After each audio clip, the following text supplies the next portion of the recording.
A year ago, HTC released the One M8, the best designed phone from a company that talks an awful lot about design.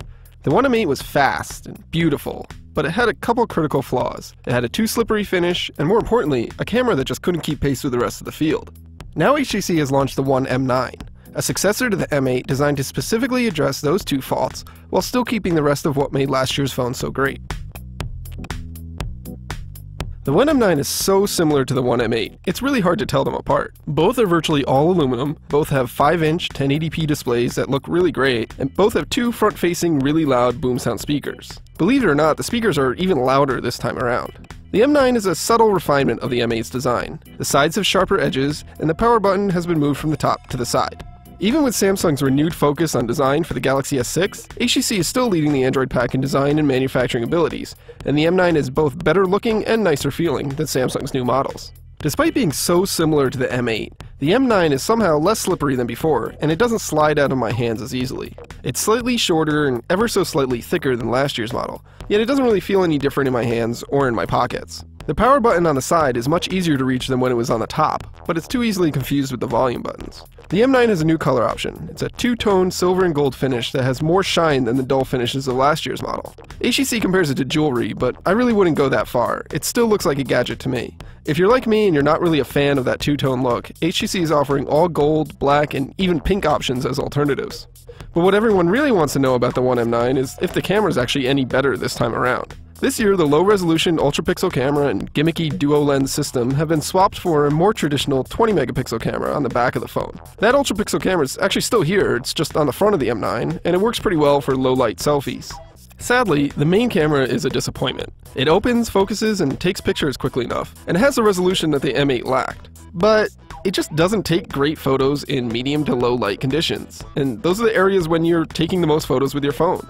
There's just so much noise, and noise reduction, ugly color casts, and unpleasant blooming in the highlights. It feels more like a camera from a smartphone in 2011 than a 2015 flagship.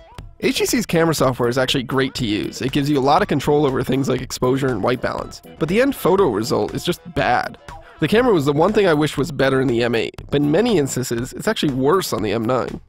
Last year's M8 was a fast phone, but the M9 is a whole nother level. It's easily the fastest Android phone I've ever used. I never have to wait for apps to load or home screens to redraw themselves. That's largely thanks to the new Snapdragon 810 processor and 3GB of RAM, both of which are upgrades over last year's model. HTC's software that sits on Android 5.0 Lollipop is also quick. It's a new version of Sense that looks largely the same as before. The big differences here are a new theming engine. You can customize things like your fonts, icons, wallpapers, sounds, and more with downloadable packs, or even from a picture that you take. And then there's this new home screen widget that tracks your location and tries to predict which apps you'll use when you're home, at work, or out and about. The theming feature is neat, it's fun to play with, and it's more comprehensive than I expected. But that smart widget just isn't particularly useful. It took a long time to learn my habits, and includes a folder of suggested apps that were completely irrelevant to my interests. Fortunately, you could just trash that widget or use another contextual predictive launcher that worked better to achieve the same effect.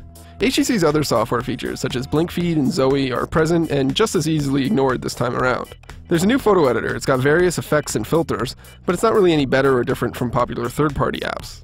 The M9's battery is slightly larger than the M8's, but in my experience, the phone's stamina was just about the same as last year. It goes anywhere from 14 to 20 hours depending on my usage, and it's enough to get me through an entire day, but not really much more. It doesn't have the long battery life of larger phablets, but if you're accustomed to charging your smartphone every night anyways, it'll get the job done.